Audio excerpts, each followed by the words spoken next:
sakop sa ginibong drug bypass operation. Triple o apat na doble ang bihikulo na gruso sa siyudad kang Naga. Mas complain ng police station kang Naga City Police Office. Newsbreak. Sa headlines kan mga barata, gun ban sa siyudad kang Naga nag-iepekto na sabi kang Naga City Police Office. Seguridad sa pinakaprimerong civic activity sa Peña Francia Fiesta sa Sabado, siniguro kang PNP as in Public Safety Office. Supply kang tubig sa Naga, nagiging marhay na, sabi kang MNWD. Naga College Foundation Basketball Team, kabali na sa United Collegiate Championship League. Diyos marahay na banggi. Ako po si Mark Mendoza. Asin ako si Antoinette Eduardo. Kami ang sa indong tagapagatud barata. Parehong siniguro kan Public Safety Office as in Naga City Police Office ang seguridad sa agang Sabado kung sain madadala na sa Plaza Quezon ang Citizen Training Program, DRRM MAPE Exhibition. Ini man ang pinakaenot na civic activity ngunyan na Peña Francia Fiesta. Aramon ta ang detalye sa report ni Melvin Machado. Ini ang sitwasyon ngunyan sa palibot kang Plaza Quezon na sa gilid na kang tinampo ang mga barikada na gagamiton sa aga para sa pinakaprimerong civic activity ngunyan na Peña Francia Fiesta. Ini ang Citizen Training Program DRRM MAPE Exhibition ng chairman si City Councilor Attorney Salvador del Castillo. Ngunyan taon igwang 76 na eskwelahan ang mapartisipar sa nasabing aktibidad. Posibleng abuton subot ini nin hapon. For the information of the public, iko po kita ning 76 participant sa aga.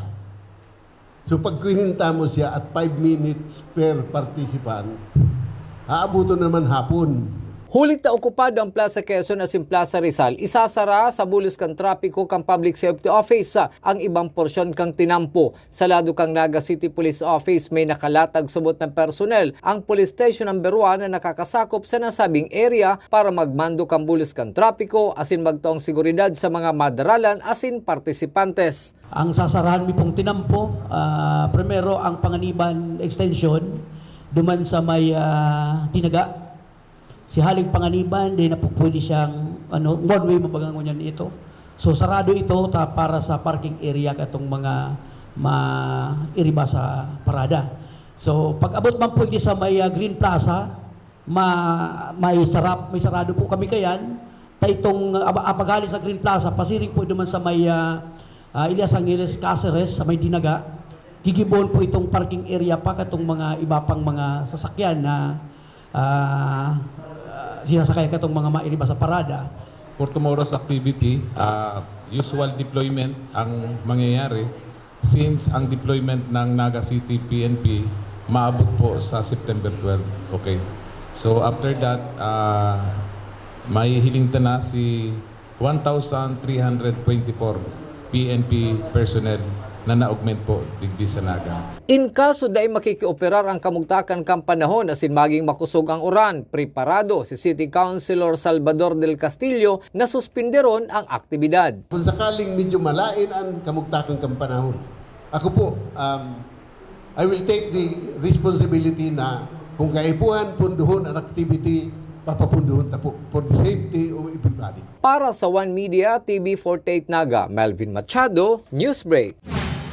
Mientras tanto, igwaning 28 na ambulansyang idideploy sa syudad ni Naga sa bilog na panahon kan Peña Francia Fiesta. Susug ki Mr. Rene Abiada kan Public Safety Office. Madepende sa aktibidad ang deployment kan mga ambulansya sa Naga. We have as many as 28 ambulances na di-deploy. So depende yan sa magnitude kang activity. So as per meeting, ang pinakadakol na deployment is yung sa translation and sa fluvial. Kasi nagdepende yan sa volume kang taong available na yaon sa syudad kang Naga. Padagos pa sa mga bareta, sa amay na pagkaaga kan aldaw ni Domingo, maepekto ang road closure as in rerouting pasiring sa University of Nueva Cáceres ang venue kang 2024 bar examination. Ang Naga City Police Office may bastanteng numero nin pulis na matauning seguridad sa bar examination. Aramon taman ang kumpletong detalles kayan sa report ni Melvin Machado.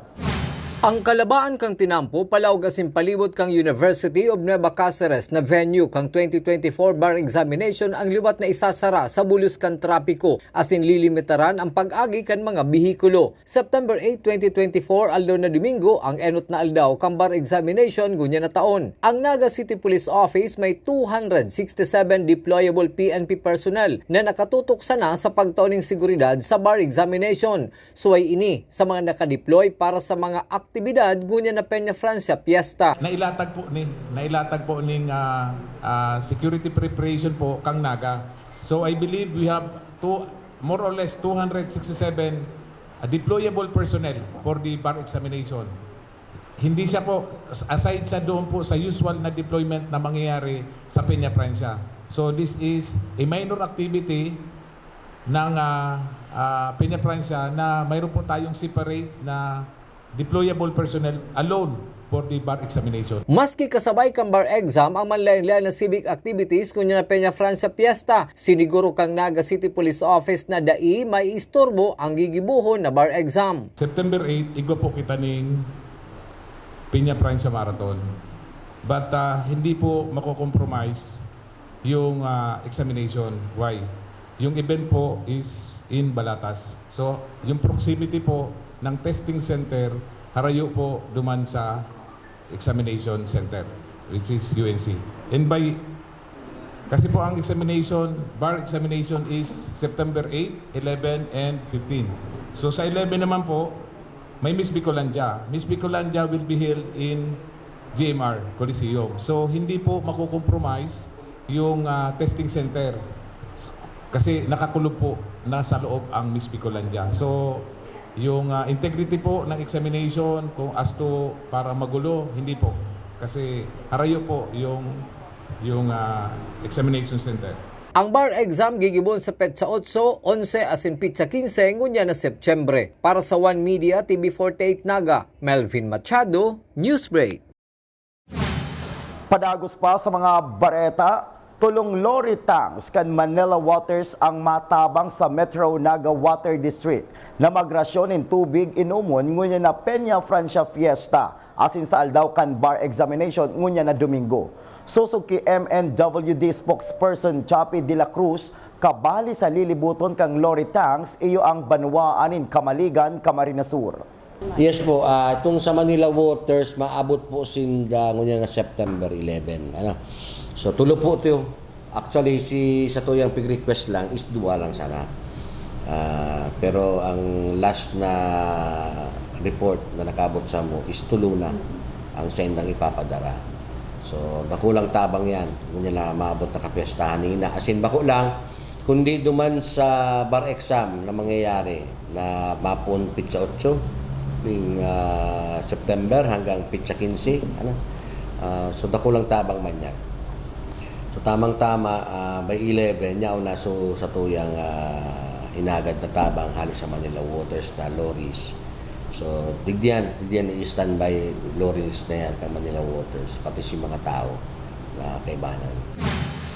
Padago sa mga bareta, pinag-uulayan ngunyan kan Metro Naga Water District ang pagdagdag nin taripa sa tubig. Ang makokolekta kang MNWD gagamiton sa pagribay asin pagdagdag nin mga water line. Susog kay MNWD spokesperson Mr. Chapi de la Cruz, mapapadali ang paggibo kaini kung maaprubahan na ang rate increase sa mga konsumidores kan MNWD. Pinaglinaw man ni de la Cruz na ang pagdagdag taripa sa tubig para man sa ikararahay kan serbisyo kan Metro Naga Water District. Saro sa mga kaipuan tang ribayan, itong mga lumatan ng mga water lines, and then magdagdag ni mga bagong mga water lines. Saro yan sa mga pigpo-problema kang management. Dahil di pa na-approve ang satuyang pig-request na rate increase. So, ang mangyayari, kung next year di pa talaga ma-approvehan yan, makuha lang siguro kaming budget para dyan sa mga water lines. Tanganing luway-luway tanang maribayan. Pero deten itong maribayan na ururadang kaskas, Pero kung kuta ng may rate increase na, ma-approve na so rate increase, at least kaskas ang satuyang magibong mga proyekto. Sa pagbabalikan news break, gun ban sa syudad ni Naga nag-e-epekto na. Iyan as iba pang mga bareta sa pagbuelta kan One Media TV48 Naga News Break. Dakop sa ginibog drug bypass operation. Triple o apat na doble ang bihikulo na gruso sa syudad kang Naga. Mas complain ng police station kang Naga City Police Office. Newsbreak. We invest in shaping the future of healthcare. Our investment in the state-of-the-art facilities and the latest equipment means our students gain hands-on experience with the current technology driving the healthcare industry forward. From immersive laboratories to AI-powered patient model simulators to innovative learning environments, our graduates are prepared to meet the challenges of modern healthcare. The Naga College Foundation, College of Health Sciences, your premier leap to becoming a champion of healthcare.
Hello, NCF, Welcome to the Naga College Foundation Incorporated. where academic excellence meet limitless opportunities. Welcome to the home of the champions. Join us as we leap into the future. NCF is committed to providing state-of-the-art facilities to nurture the next generation of professionals. Our first-class facilities are designed to empower our students and equip them with the skills and knowledge needed to excel in their chosen field. Here at NCF Wings, you are a step closer to your dream of becoming a flight attendant. This is the first cabin crew training in Bicol. But at the heart of it all is the newly constructed College of Criminal Justice Education building. The Naga College Foundation Incorporated is one of the 10 schools in the Philippines recognized by the Commission on Higher Education as the Center of Development in Criminology. Our classrooms are designed to facilitate interactive learning, Strategically designed to support collaborative discussion and critical thinking. This building is home to Bicol's first world-class indoor firing range, which provides our students first-hand training in ensuring that they are proficient in firearm safety and marksmanship. from crime scene simulation laboratories to forensic science facilities. NCF CCJE has a wide range of specialized resources to prepare its students for various career opportunities in criminal justice. Unlock your potential today. Join us as we leap into the future. Join the Naga College Foundation, College of Criminal Justice Education.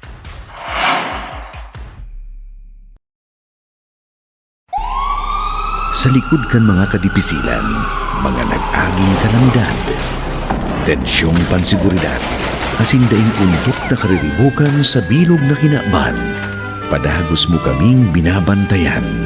Salamat po ina sa urual daw mong pagpadangat. Ang bilog na kabikulan, yaon sa pagranga kan sa imong ngaran. Halik kay Congressman Zaldico, Congressman Jill Bungalon, asin kan bilog na Ako Bicol Party List. Viva la Virgen!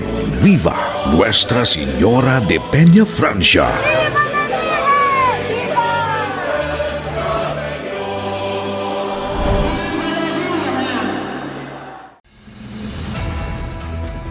Dakop sa ginibong drug bypass operation. Triple o apat na doble ang bihikulo na gruso sa siyudad kang Naga. Plus complaint ng police station kang Naga City Police Office.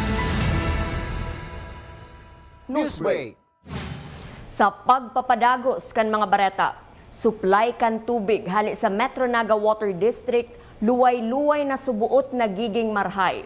Ang detalye sa report ni Christine Reyes.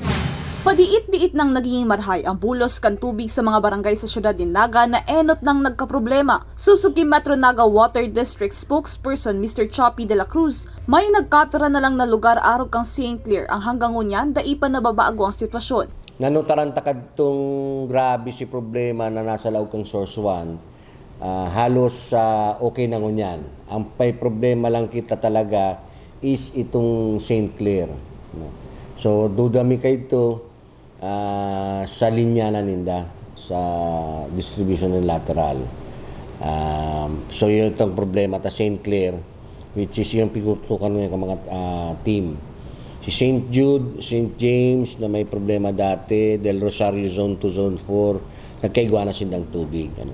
Nagkakaigwa lang dikit na problema ang Zone 2, Zone 4 kan Del Rosario dahil nagkakaigwang airlock. So, aral daw, pinudumanan niya ang team para i-release suduros tanganing mag-continuous gari ang tubig sa enda. Minimal lang ang problema ta sa area yan. Iyon lang talaga to, ang St. Clair na lang ang sa tuyang problema. Mayo naman nakaabot na reklamo sa MNWD sa mga residentes arog kang barangay Del Rosario asin Mabolo na saro sa mga nakamati sa problema sa tubig. Pinag-monitor kang MNWD ang mga barangay kang syudad ni Naga asin magibo ni maninigong solusyon para padagos na maging tol-tol ang serbisyo kang MNWD. Manang reklamo, yun na lang talaga to, St. Clair. Tapig mo monitor ko nga ni after the typhoon. May nang gayang reklamo nag-aabot hali sa St. Jude na saro yan sa mga problematic area, St. Jude, St. James, Mabolo,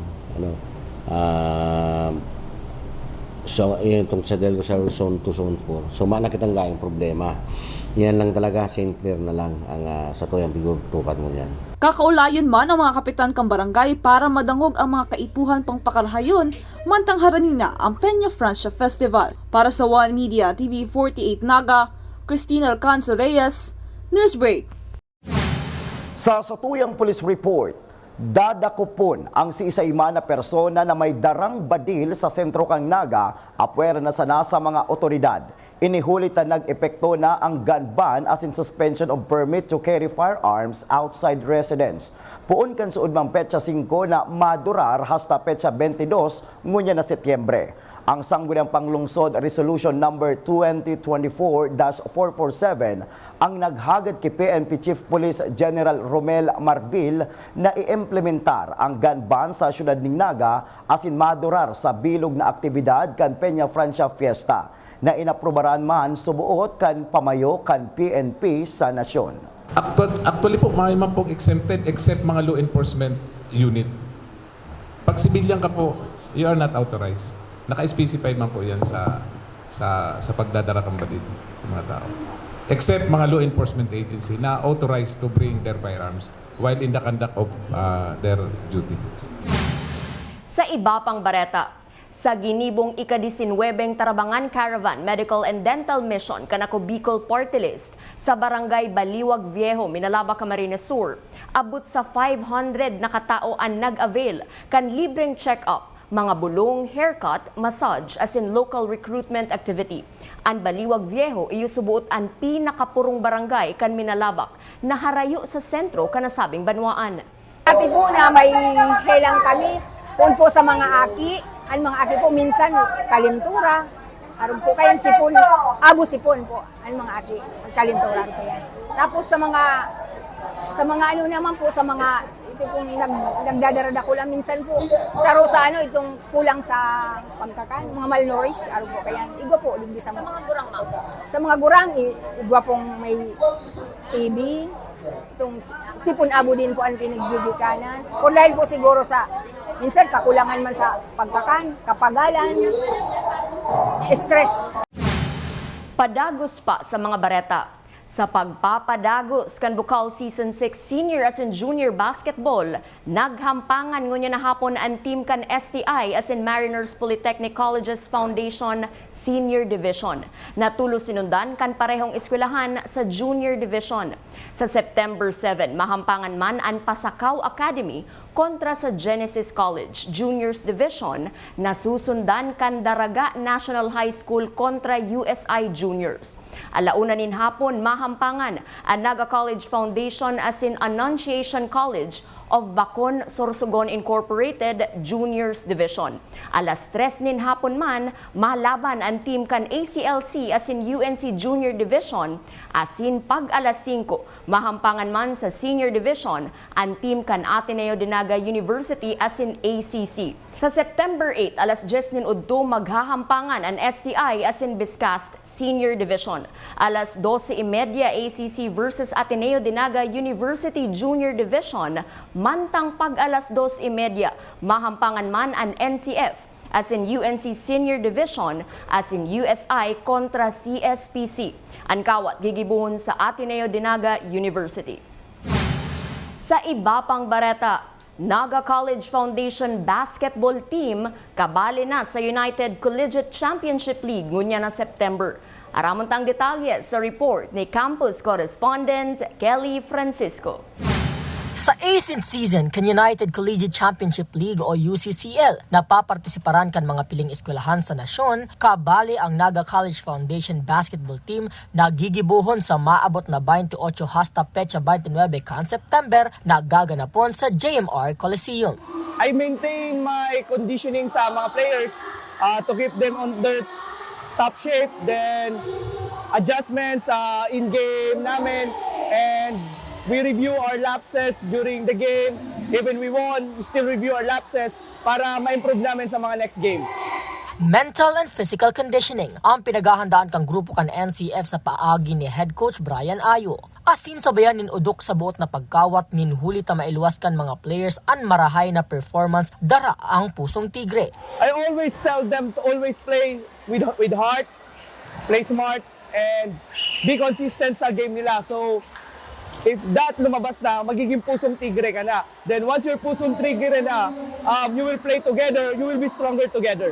I trust my players. I'm happy that they are performing. They're accepting the challenges na binibigay ko sa kanila sa practices and sa game. Kaya whatever happens, they just give their best and God will do the rest. Sigun kay Ephraim Jake Palilio, pagtubod sa sistema kan coaching staff as in hard work an sa indang kapital para maiulian kapangganahan. Nag-focus lang po ako sa pinapagawa ni coach sa akin, yung role ko. Siya alam naman natin na wala pong star player sa team ko namin, kaya lahat po ay nagdodomina, kaya ginawa ko lang po yung role ko po. Nag-stick lang po kami sa sistema ni Coach Bray po. Good chemistry as in teamwork an sa indang alas sigun sa player na si Jimo Momuni para maipadagos ang winning streak sa basketball. We all basically know that teamwork for every team is very important because that is the major factor to winning. Everyone, when the team chemistry is there, then that's the only time we can be victorious because we can't play individual games and want to win as a team. That's not possible. So teamwork is very important. Please support NCF Tigers Basketball Team this Bukal Season 6 and UCCL Season 18. Run! Abangan asin sa tung suportahan ang NCF Seniors Basketball Team sa sindang laban sa national competition. Dara ang Pusong Tigre asin dugong champion. Para sa One Media TV 48 Naga, Kelly Francisco, Newsbreak.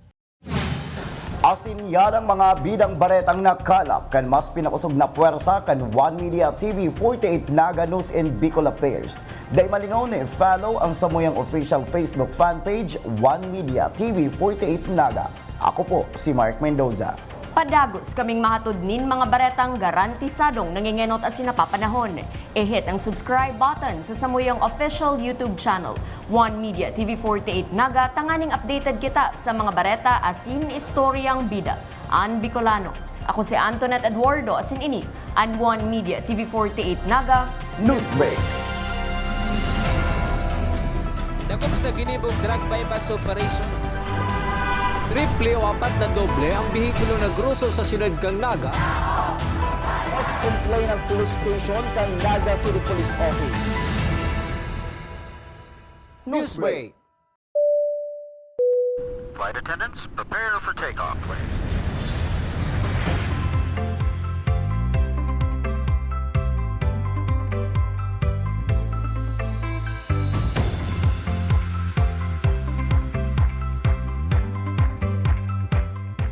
Slip life vest over your head.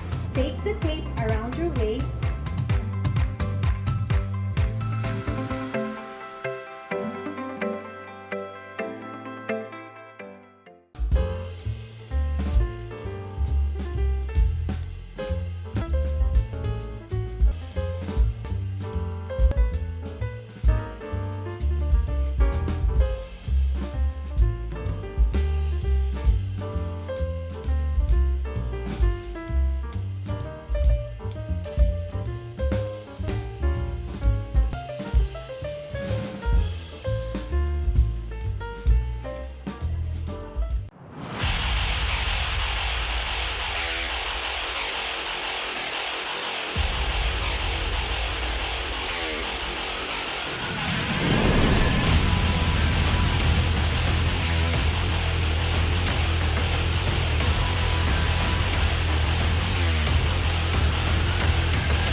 To our fellow Bicolanos, as we gather to celebrate the Peña Francia Fiesta 2024, let us reflect on the divine legacy we are entrusted with to nourish our faith, preserve our rich religious heritage, and share the blessings we receive from our Ina with the rest of the world.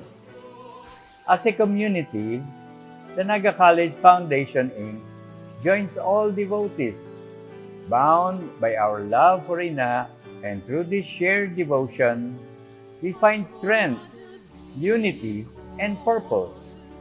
As we leap into the future, let us continue to cultivate the seeds of faith that have been passed down through generations to live out the virtues embodied by our Queen, Nuestra Señora de Peña Francia: compassion, humility, and unwavering devotion.